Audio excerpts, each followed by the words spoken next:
risk taking has the potential to unlock unprecedented level of innovation for the whole ecosystem. Yet there is a trade-off you have to do. If they have a security mechanism which is wrong, you are taking risk. If they have a token which is faultless, you are taking the risk. If they have a governance where one guy is taking control, you are taking the risk. You see now the logic why it really matters where you put your security into. We build an intentionally easy to use risk engine without the need of coding to enable a broader audience to build those kind of models.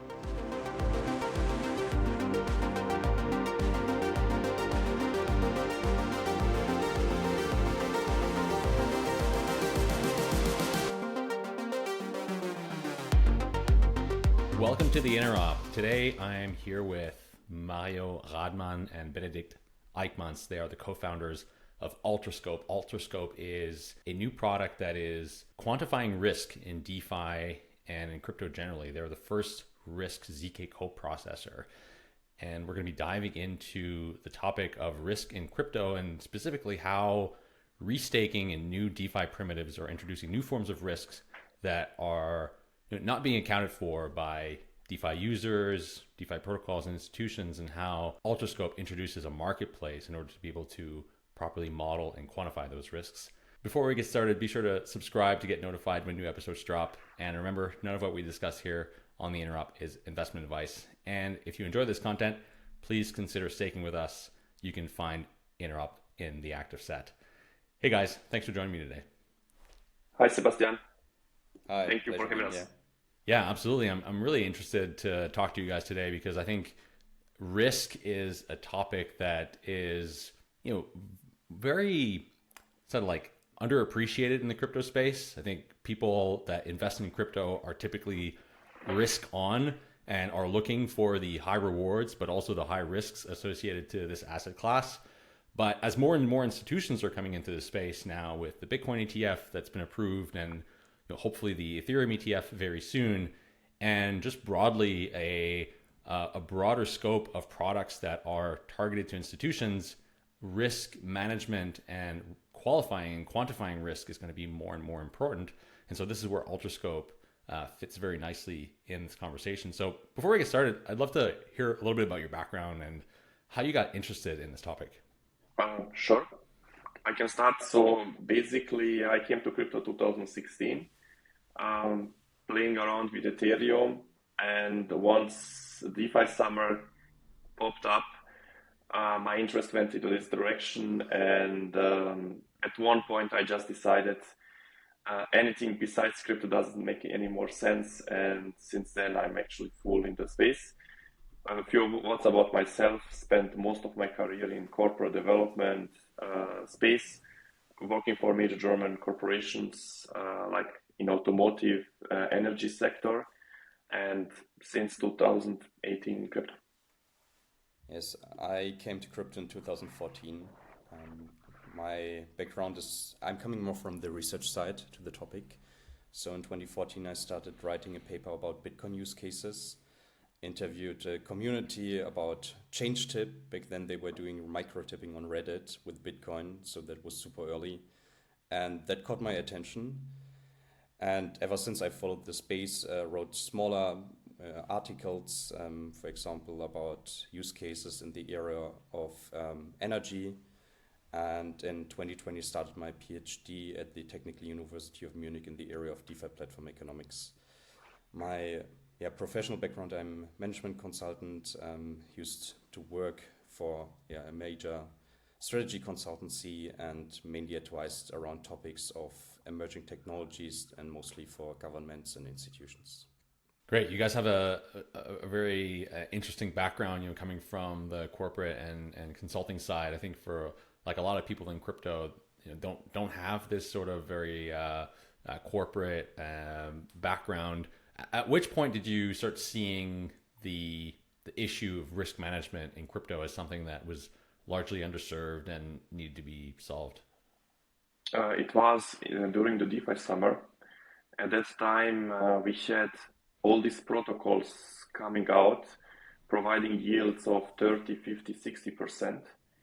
Yet no one at that time understood where these yields are coming from. It was everything focused around speculation and farming.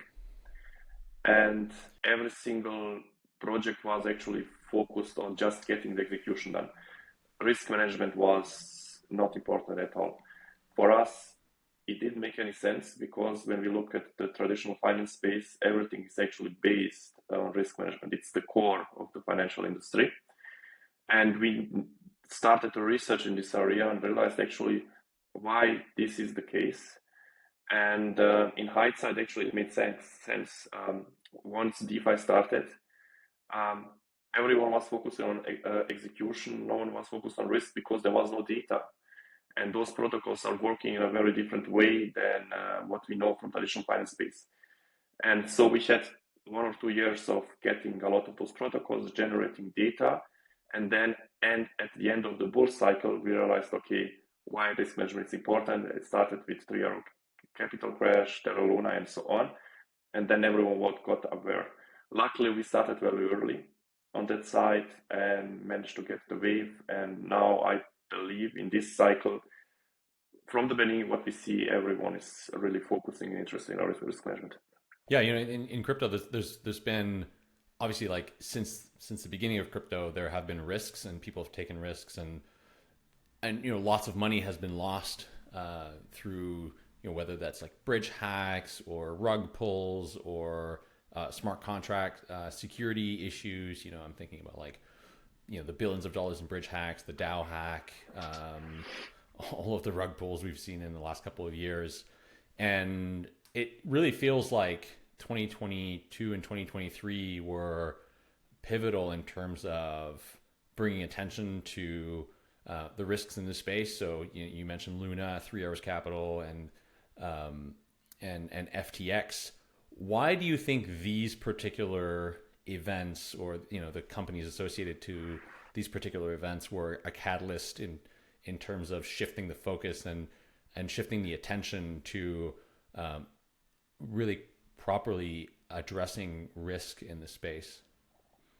I believe, like from the beginning, everything was focused on security. There were many auditing companies, and everyone was focused getting those protocols safe and working properly. Risk management in general around liquidity was not that relevant, and the reason was there was not much liquidity into the space put. And once the liquidity came, once DeFi went over 50 billion in TVL, people started to care about liquidity-related risk management besides security.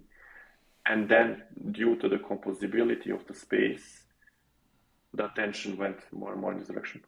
I would add there, also with the advent of institutions coming to the space, and in terms of institutions, I mean anybody who's taking from a third-party money to invest it. So when you're talking about hedge funds, for example, they came quite early in the space. In 2021 started, and for them it's of course more relevant to show that they implement a proper risk management. When you play with your own money, it's not so relevant, and when you're just speculating. But with these kind of new players, risk management becomes more and more relevant, especially the more it's going to the more traditional players. Right. Okay. So from what I'm hearing here, it's a sort of a shift in focus from only the security and the platform risk to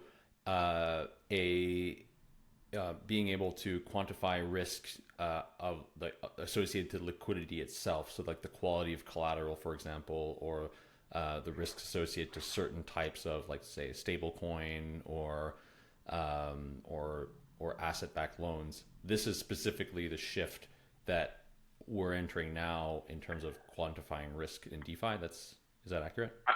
I would say I would rephrase it a little bit differently. Like I would say, like, due to the liquidity which came to the space, all areas around security and risk got magnified.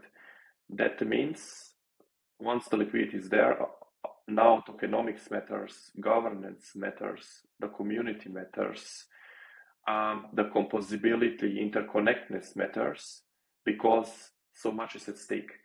And when you put, as Benedikt said, your capital or your money into the space, then you care about everything. And that's basically how we also define risk. It's a more broader approach to assessing with what are you dealing there, not only around liquidity and not only around security. So how do we price risk in Web3? What are the sort of best models that we have to accurately assess the risk associated to liquidity, but then also price that risk, when it comes to, the yields that one gets, at the end of the day, right? It's like a user providing liquidity in a protocol or lending against their assets, and there's going to be a price associated to that. How does that trickle down to the user? There are few different elements which has to be taken in account. The first one is basically you have to ensure that you are comparing apples with apples. For example, just starting with the yield you mentioned, it is important to understand how those yields are calculated, where are they coming from. This is the first thing. Then the second thing is basically security or the fundamentals of the project. It's also important that to compare apples with apples, so lending protocols to lending protocols, DEXs to DEXs, Ethereum basic ecosystem should have a different assessment than, for example, a Cosmos based ecosystem. And lastly, once you do these divisions, then you have to see what the focus is. Like if we're talking about lending protocols, LTV plays a major role.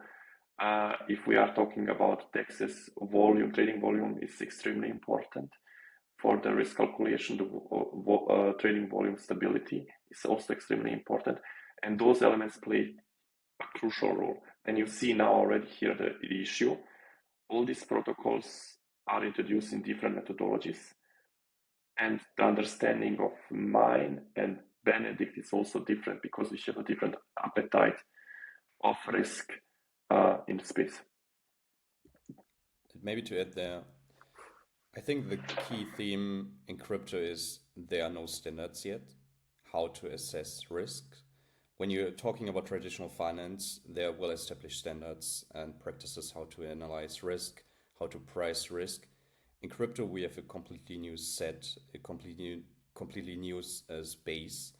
And as Marius explained, there are so many different kind of components, and we often refer to this kind of new risk space as a fundamental risk, which are associated with protocols and assets. And that's completely unclear how to analyze and how to assess those risks. So our approach is, hey, we give everybody the tools that everybody can start establishing these standards, start playing around with different kind of models and backtest those. So it's a completely new approach how to analyze risk and how to deal with risk. And that's what we're trying to do. We're trying to establish this new base layer for risk management in crypto. Yeah, because in traditional finance, we don't have this protocol risk, or at least the underlying technology risk is, I think, largely not taken into account because at the end of the day, like there will always be sort of a legal system that will be able to come in and litigate on who gets what assets if, let's say, things were hacked, or like rolling back transactions with like partner banks and clearing houses and things like that. I mean, correct me if I'm wrong, but the protocol risk aspect, or at least the technology risk aspect in traditional finance, is a lot less weighted than in crypto, and it's largely an issue of quality of liquidity, correct? I would say, like in traditional finance space, the best analogy would be counterparty risk you are having. And protocol risk is, of course, something different. It's focused on the technology, but the base idea is quite close to the counterparty risks. You have to understand the risk interacting with this protocol before you make your decision on that side. Yeah, I mean, it's a shift from one counterparty to the tech stack, kind of. So we refer to that as also KYP, Know Your Protocol, because from the counterparty, it's shifting to the protocol and tech stack itself. And exactly as you said, Sebastian, in the traditional world, we have like an established legal system. You have security law, for example, and there it's made sure that it's hard to manipulate something. And in crypto, you don't have that. And that's why we need a new approach to analyze these fundamental risks. So I'd like to talk a little bit about the product and understanding the different components of Alterscope and also the architecture. So you describe yourself as a RISC-ZK coprocessor. That's a mouthful. Can you sort of break down what that means exactly and how Alterscope interacts with protocols? Yes, so basically, once we started to build our architecture and infrastructure, we realized that it can only be used by institutions, asset managers, crypto degens, to call it like that, people who provide liquidity, yet not really by the protocols in itself. Because when you're building for example, cloud-based infrastructure, which is now the state of the art, building centralized platforms, you are taking a lot of control around this platform. So basically, we are controlling the data, we are controlling the computation, and we are controlling where the data and how the data should be provided to someone. And for protocols and the ethos of Web3, this is not acceptable because protocols striving to be decentralized, having governance structures in place, and they are aware of that there are incentives for us to exploit the protocol itself, even we want to provide risk management. So for example, if we are having for example, simple case customer like Aave, who has TVL higher than 10 billion, we have a quite high incentive to exploit the protocol if we are able to do that. And that's the reason why we need verification and control management. Once we started to realize how to decentralize and optimize the tech stack, we realized consensus-based systems are not the way forward because they are not scaling due to the amount of data needed for risk management. And with zero knowledge proof technology, this problem is solved, not only from the scalability, but also privacy side. So basically, we can, in a very elegant way, enable verified data sets and verified computations to enable those protocols to use our models on our platform. And that's the whole idea of the coprocessor, enabling protocols that they are getting smarter, that they are data-driven, intelligent, to be able to adjust to sudden changes in the space, yet having the guarantees that we are not able to manipulate their underlying logic.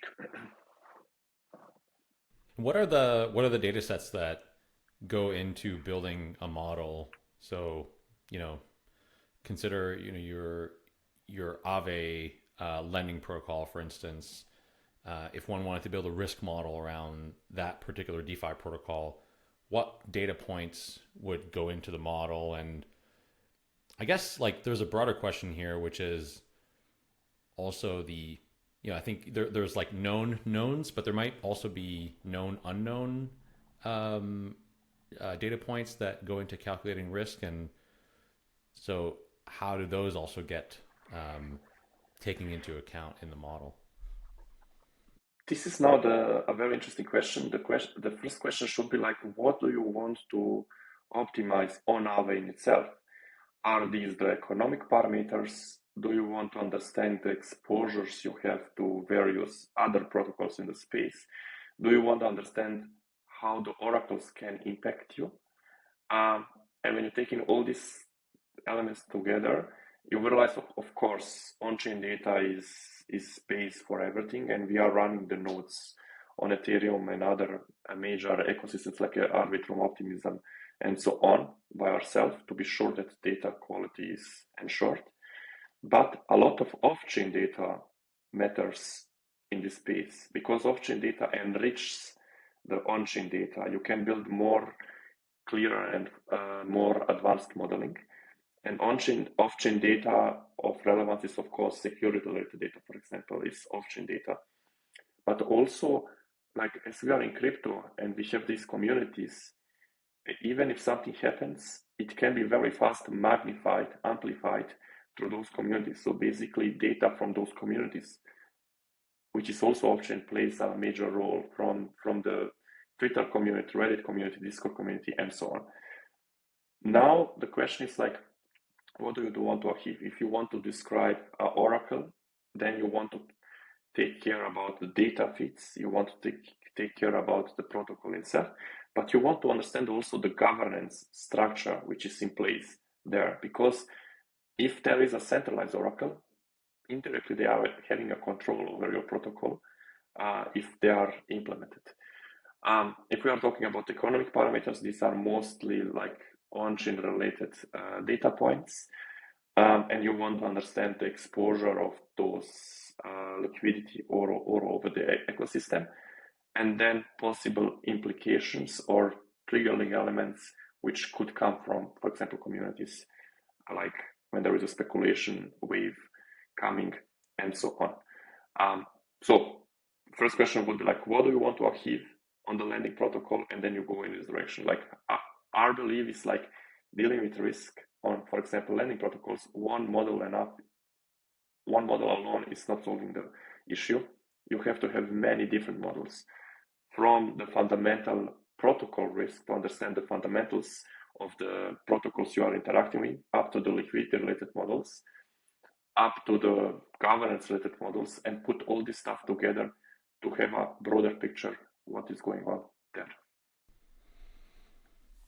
So I'd like to zoom into this oracle risk for a moment, because I think that's one of the most important aspects of DeFi is like the reliance on external oracles.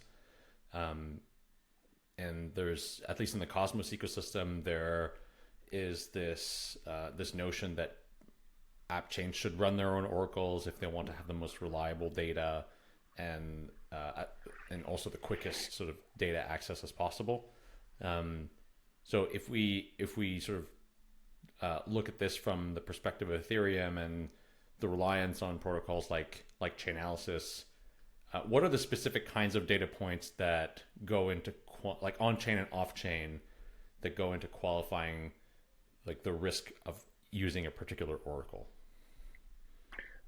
I mean, you always start when you are assessing a protocol in general with security. You want to see this project is proper audited, proper checked.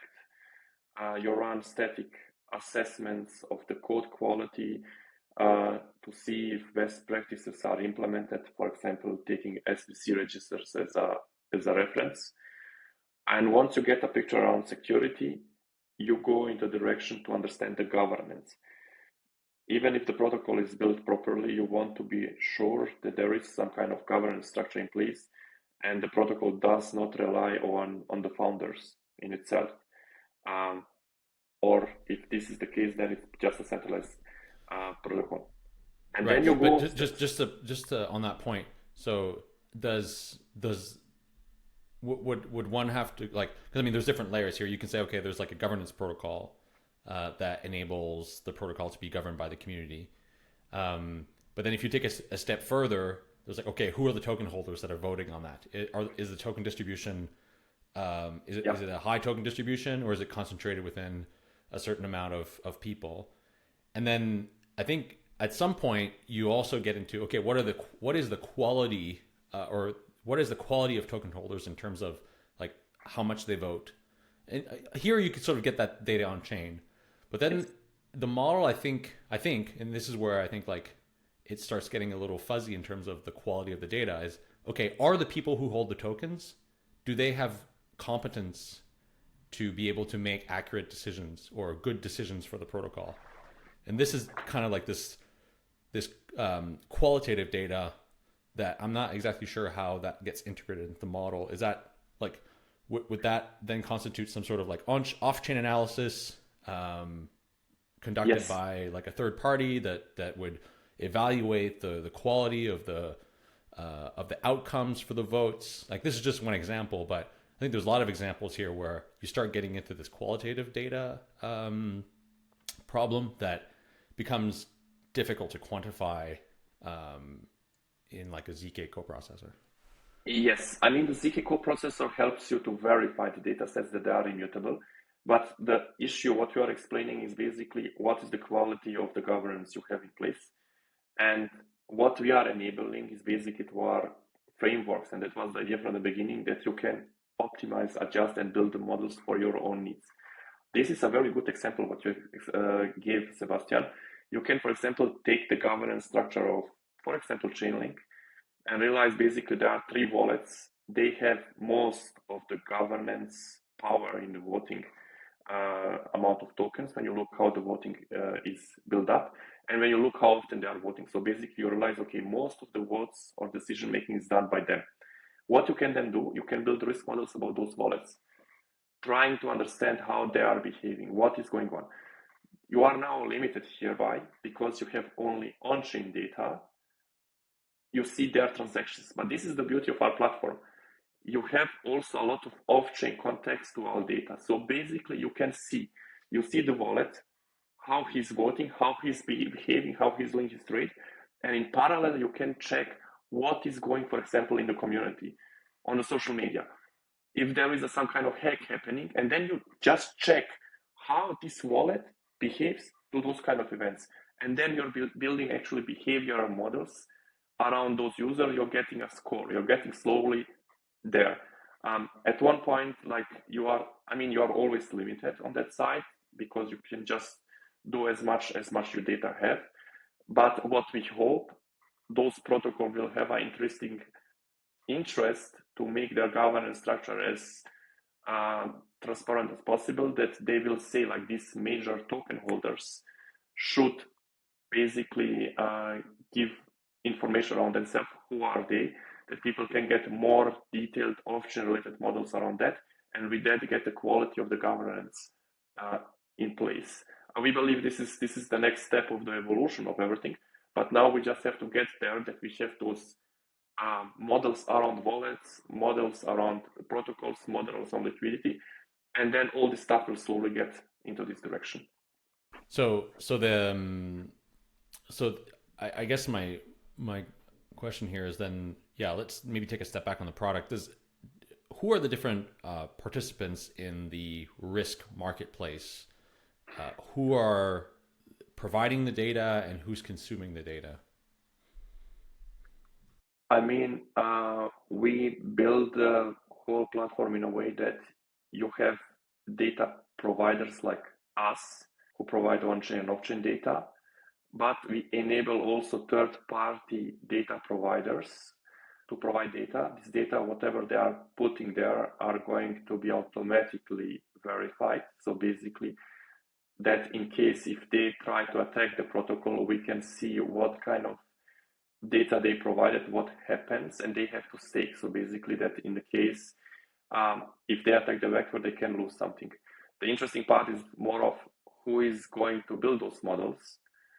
And of course, we have our own research team building those models, but we build an intentionally easy to use risk engine without the need of coding to enable a broader audience to build those kind of models. So basically, inviting researchers, analysts, protocol developers, universities, students, researchers, and so on, to build those kind of models who have domain-related expertise in our area, to make these models as much as possible. A good example, for example, would be if you want to build a qualitative security-related model, there is not better place than to look for auditing companies. Like, we can bring our own knowledge, but they are doing this on a daily basis. It's not really disrupting their business model, but it helps for the whole ecosystem in general if we have those kind of models. And then you have on the other side the consumers who are basically using those kind of models, consuming the updates coming from those models on a daily, hourly, minute level defined way. And out of that, you get a flywheel. So basically, on one side, you have the providers, you have the consumers, and on top of that, you have the creators. And for everything to work, the creators have to have an incentive mechanism to do that. So basically, there is a revenue share for the model which is built, and for every transaction executed, they are getting part of the transaction going into their wallet. So basically the incentive is very high to build something which is useful for someone to utilize that. And that's the whole dynamics of our platform. Okay, so you have data contributors or providers. So these would be like, the Kaikos, Glassnodes, Token Terminal. They're providing on-chain and off-chain data to the marketplace. Then you have consumers that would be protocols, but also institutions, hedge funds, and applications. And I want to talk about those in a minute. But then on top of that, you have this kind of community of people that are utilizing the data to provide and create the models. They're incentivized to create good models that are going to be used by protocols. Is the incentive here? Do protocols and folks that use the models, basically they're incentivizing directly the model creators, let's say the community, for having provided good data models, or are there other sort of like rating systems beyond just simply an economic incentive that go into the marketplace? You have always the reputation, of course. Once you build models, people start following, so basically you get influential. But the base idea is basically that you have economic incentive to create something of value for someone to utilize that. Besides the data providers, I just want to add that we have also two other elements which are extremely important to mention. That we have also data agents enabled. So basically, you can run data agents to get off-chain data through our nodes. Additionally, to complement these data companies coming on our platform. And besides that, service providers. For example, good example are monitoring companies like the companies like of Cybers, Hypernative, Cube3, and so on. They are providing real-time monitoring of security, for example, of those protocols. These are extremely interesting triggering elements which can be implemented into the models, and due that they should also be part of the whole platform to extend the capabilities of those models. It should not only be based on poor data modeling, because when you're doing modeling, you don't see a sudden change, sudden shift, someone hacks someone exploits something. And those companies seeing that, and this information is extremely valuable. And if I would build my model, I would always take those kind of information into account. Now, on the consumer side, I think what's interesting here is that so you can have a passive consumption of the data and like an active consumption, as far as I understand. So, like for example, you would have an institution, right? Like that institution might consume the data, analyze the data, and then make some decision or make some investment based on the data provided by the model. But because we're talking about DeFi here, and you can sort of compose things, the data can also be integrated directly into DeFi protocols, and the yields and risks associated to specific lending protocols or like liquidity pools or basically DeFi protocols can be automatically adjusted for the risk. Is that possible? And how would like then Alterscope kind of risk data go into actively managing or actively informing the yield in different DeFi protocols? That's where the coprocessor come in. So basically, we are having on our platform an option that you can verify the computation and verify that the data sets are anyway verified automatically. And with that, you are getting now outputs which you can, in a certain way, as oracles basically provide this data, implement in your protocol, but you are ensured that everything is basically verified and immutable. On the institutional side, this is less of relevance. Maybe Benedikt can give more information like how they are utilizing. It's a very different way of utilization, and through that, the cost of data is also a different one than when looking at institutions and protocols. Yeah, when it comes to institutions, this kind of automatization doesn't happen, at least not yet. Usually there's sitting an analyst in between doing some analysis, for example, setting up some kind of risk metrics. They usually have some committees where like an analyst provides their work, and then they decide on, for example, an investment strategy in this committee, and then they implement the strategy. So it's much more manual. Also much more people are involved, and it's much more people driven, I would say. But it obviously always depends on the type of institution we're talking about, and also the use case, of course, because there's a broad set of use cases also when it comes to risk management. Can you elaborate on those use cases? So one use case is, for example, admission standards. So institutions, custodians, etc., they need to make decisions which assets, which protocols they can interact with, or which assets they can buy, and which ones they refrain from using or utilizing. So one use case is a simple one to set up with our solution risk scores, which reflect the sensitivity to risk exposure they would like to have. For example, with our solution, you can set up easy rating systems from an A, B, C, D of a protocol, or like a composition of protocols, and thereby make decisions. For example, you go only to B, everything below you can't touch as an institution. So that's one simple use case. But we're going beyond. Also, where we're heading to is that we enable portfolio systems. So usually you don't invest just in one asset, but in a portfolio of different kind of assets. And we mentioned earlier, for example, the use case or the case of oracles. And for an institution, like one core rule is in finance to diversify.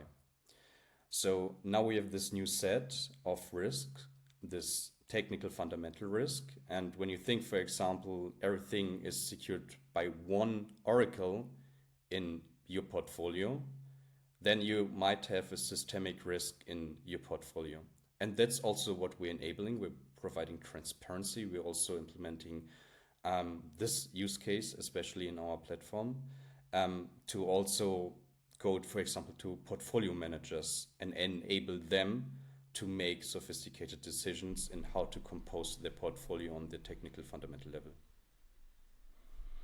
Yeah, I can see how this would be really useful in DeFi as well for like the sort of digital asset manager platform, like something like Sommelier or Quasar, where essentially you're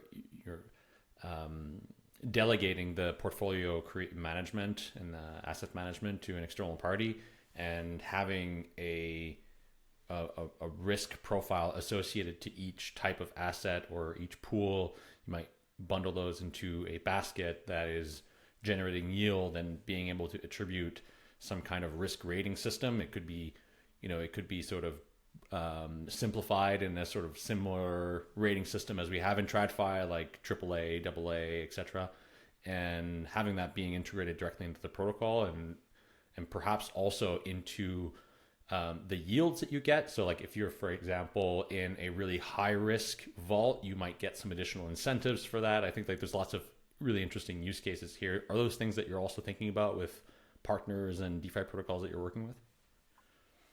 Yes, of course. That's the whole base of what we are doing. You have vaults, and they basically are the risk managers, and they need a source to build their own risk-related strategies, and we are the source. And not only that, they are having all the tools available, they have also a community which build models, and they can take that and build on top of that more advanced models where they are ensured that the data computation and everything is on a proper quality level on that side. Yeah, I think it introduces more granularity and transparency also in terms of risks. I don't really know what goes into determining incentive yields for different pools and protocols. I guess there must be some kind of modeling that goes into that, but my guess is that it's mostly driven by governance and somewhat arbitrary decisions, and introducing something like this makes it a little bit more systemic, I guess. Yeah. I mean, you have, when you just take yield as a simple example, you have always the base yield, the reward yield, and the farming incentives campaigns coming together. And you want to understand these kind of elements because if there is a farming incentive ongoing, it is for a short time period. It matters for you. And the second part, of course, is also you have to take this in account that not everyone is calculating the yield, overall yield, in the same way. There is a mismatch. There is no standard, as Benedikt mentioned before, how to do that. And even when you see on the front ends those yields, you have to double check the calculation, which is no one doing, that this is really the yield you are getting out of it. I'd like to move on to restaking, because I think this is one of the really important parts of the protocol, and also the shift towards a new paradigm for DeFi. How does restaking, what new risks does restaking introduce into DeFi, and how does Alterscope address those? I mean, restaking has the potential to basically unlock unprecedented level of innovation for the whole ecosystem. Yet there is a trade-off you have to do. You're introducing more systemic risk in the beginning due to the node operators of Ethereum, for example. They have to restake their Ethereums on EigenLayer to participate there to validate, to provide economic security. And now the whole story starts there. Who are actually the main players there? We have on one side the LRTs who are getting this Ethereum from those node operators. Then you have the node operators in itself, and you have, in a very simple terms, like AWS, actively validated services. And of course, in between is EigenLayer. When you're now looking at that, what are the risks and what's happening at the moment in the space? On one side, you have those liquid restaking protocols. They are taking this Ethereum. They are using this Ethereum as collateral, creating a stable coin, and bringing then this stable coin into the DeFi ecosystem. So basically, a lot of liquidity, a lot of engagement is happening in the DeFi space. So basically, they are making DeFi again alive. Yet, there is another element, like those actively validated services are needing security for their rollup, for their coprocessor, for their data availability layer, and they're using those validators for that. The issue here is, at one point, those actively validated services will enable slashing. And these slashing mechanisms may lead that if the validator doesn't behave in a way they defined in a logic by themselves, this Ethereum can be, in worst case, lost, this validator provided. And this has done consequences on the LRT. So basically, the collateral of the peg of the stable coin is automatically affected. So basically, it gets automatically much more volatile. On the other side, if we slash more than 32 Ethereums, we could end up in a situation that on a base level of Ethereum, there are risks introduced because now the amount of validators are not the same anymore. And even Ethereum has at the moment roughly 1 million validators. When you look at the statistics, you will basically realize that 95% of those validators are coming from big operators, big node operators. And out of those 1,500, the top 10 are basically having the network. So basically a company like Coinbase Cloud, Binance, Chorus One, Pigment, and so on have an immense power. And if they are making a mistake, this can have unprecedented consequences for the whole ecosystem. This is one side, like what can happen for the whole ecosystem. It can really blow up. I'm not even talking about EigenLayer. If there is a smart contract leach happening, what this could lead to, or when EigenLayer introduces the insurance of attributed security, which basically makes then their base liquidity layer more volatile because you have insurances, something happens, you have to take this in account. And now you have AWSs. There you have always as a validator the opportunity cost problem. Which AWS to validate? What are you getting? Do they provide a two-sided token, one-sided token? How much dependency does this AWS has to other AWSs? Like if one AWS is slashed, are we automatically in a cascade where 5 AWSs are not working properly? All these elements come together, and with that, the complexity is magnified to dimension unseen here. And the issue hereby is, and the main issue is really that amount of liquidity which is going in at eigen layer.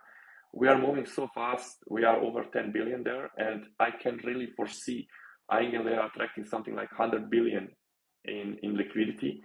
And with that, the responsibility on one side, but also the risks on the other side of this whole ecosystems are much bigger, much higher than the current DeFi ecosystem. And that's the whole game here. Can you help us understand really the risk that is introduced by the staking providers? So you mentioned like the Chorus ones, Figments, etc. Where can things go wrong at this level? Yeah, I mean, there are two elements. The one is like the staking provider has their slashing mechanisms in place, but Ethereum has the slashing mechanisms in place, but these slashing events are not that frequent. They are not happening as often. Like the most important metric to assess them is actually the uptime of those validators. This is the one thing. The second thing is like when you're looking at node operators, when you go in the direction of restaking, what this actually introduces is concentration. Coinbase Cloud has 138,000 of validators. Chorus One has something like, I believe, like 40,000 or 30,000 validators. This basically means all rewards from restaking are going to go into their direction, which will actually introduce more centralization for the overall network. A smaller validator will not get these rewards. He's not able to expand the infrastructure. He's not able to specialize his infrastructure to get more rewards on this side. So basically, centralize the node infrastructure. We have, of course, always the slashing mechanism of Ethereum. They have to take care of the validators, which is working, but this is quite good so far working. You have the uptime time, which is the base quality metric you want always to take in account. And the only risk they are having at the moment from the restaking space is when they are providing their liquidity in the Eigenpod smart contract, these slashing mechanisms, if they are designed in a false way, the logic is not correct, or if something happens which we didn't see, that this Ethereum can be slashed and huge amount of Ethereum can be lost. And you can really imagine that. Imagine a very popular AWS. It's the new Aave of AWSs. It attracts billions in security, and the logic of this AWS is maybe flawed or something's not wrong, not correct in the slashing procedure, and then you can out of nowhere lose billions of Ethereum. This is the most extreme case if these node operators are not doing any kind of risk management.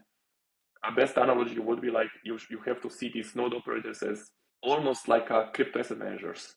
Like they have to allocate their Ethereum somewhere, and they have to take a portfolio-related view where to put it. What are the opportunity costs? How much consequences this can introduce to them, and how much exposure do they have to other node operator, other AWSs, and so on. So this would be like the node operator side. So node operators will have to effectively create a portfolio of AVSs that they're validating for, and act as, they sort of act as, like you said, this like digital asset manager, where they sit in between the protocol, the AVS, and the folks that are delegating their ETH to them. At the AVS level, the risk is primarily a smart contract risk, correct? Actually, it's not only smart contracts. Like AWS have a different logic. Like the thing is, like you have the security risk of the AWS, that's sure, but you have also to understand basically the stability of the token. Like you are getting reward as a node operator, And these RVSs are not able to pay in USDC, USDT. Usually these are projects called bootstrapping security. Right. They will pay you in Ethereum and their token. And you have to understand this quality of this token. Does it make sense? The stability. Is there kind of staking mechanism in place of this RVS that you ensure that stability of the token is ensured? And the second part is basically you want to understand the underlying logic of this RVS. How much security did they buy? What is the cost of corruption? What is the cost of profiting, taking care of that? All these elements are playing a major role on the RVS side, and you as a node operator want to know this information. If they have a security mechanism which is wrong, you are taking risk. If they have a token which is faultless, you are taking the risk. So basically, the tokenomics doesn't matter. If they have a governance where one guy is taking control, you are taking the risk. And if you have a token which is very volatile, you cannot be ensured that in 3 days from now, the token will be paid out in this reward, what you want to achieve. And then you have, of course, all the security related elements in place. And the issue is like Eigenlayer is built in this way that you have to wait 7 days if you want to pull out. And you see now the logic why it really matters where you put your security into. How do you think this is going to shape DeFi in the future? What does this cause in terms of an impact on the future of DeFi? That basically restaking is now in short term a very good thing for DeFi because it brings on, like restaking brings like up to 100 billion of liquidity on chain, and this liquidity goes into restaking, and from restaking into DeFi. Some of it goes in DeFi. So basically DeFi gets more liquidity. So basically the rewards, the speculation, everything is now in place. Those protocols are alive. That's the short-term profit they are getting. The long-term consequences they are having is they are now dependent on the risk-taking space, on the RVSs, on the LRTs, because now you have an issue, you have the liquidity, and you are having a stable coin, if you want to call it like this, which depends on the security of this RVS. And if this RVS slashes something, this stable coin can be depegged, and this has done a huge impact on you as a protocol. You kind of can almost mimic the Terra Luna cache, like depeg, people getting panicked, losing confidence, everyone's throwing off, and then you get these waves all over the space. And through that, like risk management is really crucial, and risk management in a real-time way will play a major role. I don't think like consultancy-based models can work on this side. This is the first consequence. So basically we are moving in this real-time paradigm, what we are offering. And the second part is actually these DeFi protocols understand that all this stuff is getting so complicated. There is no way they can manage, and they don't want to put that everything to one company. They are now readjusting their protocols. They are building this layered modular way of protocols where they are basically isolating the liquidity from the control risk management and giving control risk management to various providers. Everyone can build their model. And then you can decide, do you want to have a real-time risk management verified model? Do you want to have a consultancy-based model as a user? And through that, you get actually more stability into DeFi space. So DeFi is reshaped to that. DeFi has to reshape due to the complexity of the whole tech stack. To add there, another thesis we have in that sense is that the relevance of risk management overall will increase because staking and restaking is much closer to institutions and professional investors than yield farming in DeFi. So we see already today, major institutions doing staking. The logical next step is to go into restaking at a certain point in time. And as Marijo has mentioned, also liquidity is much deeper already in this space. So it opens up a new set of actors. And these actors are most likely more professionalized, less degen-like.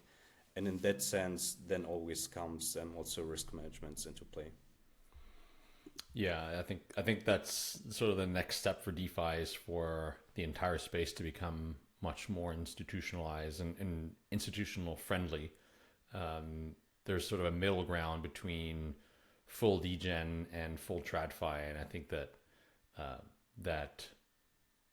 adding more risk management and the ability to quantify risk is one aspect. There's obviously, all the sort of like regulatory and compliance aspects as well, that regulations like MiCA, for example, are helping bring us closer towards. But yeah, I think that with restaking and particularly like the efforts of large institutional staking providers like the ones we mentioned, more institutions are coming into crypto, and I think generally that's a good thing. So, what's the roadmap, and how can people get involved in Alterscope? Like, can we already sort of create models? Is the product available for people to use, and what's the best way to get involved? Our platform is live. You can already go on app.alterscope.org and build your own first frameworks. We started now publishing every day models people can use as an inspiration to build their own models for the space. We have dashboards and even a research tool available that you can get better understanding of the protocol risks you're interacting with. We plan to launch our test network this summer, and main network launch going to happen end of the year. As the coprocessor side is still in development, we have to do proper testing, security, and so on before we are launching the coprocessor side, especially if we want to get it like cost effective and automated as much as possible. Great. And where can people find you guys? The best way is simply to go on our website. That's our like central hub.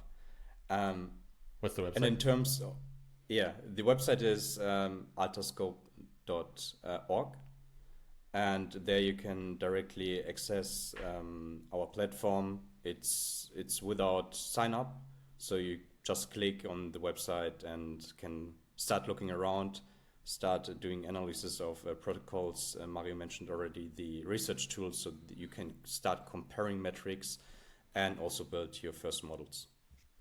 I would also add, follow us on LinkedIn, Twitter, and we have a Telegram community group. Join us for the updates.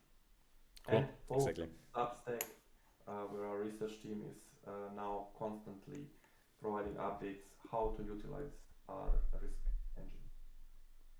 Great. Thanks for coming on, guys. Thank you, Sebastian. Thank you, Sebastian, for having us.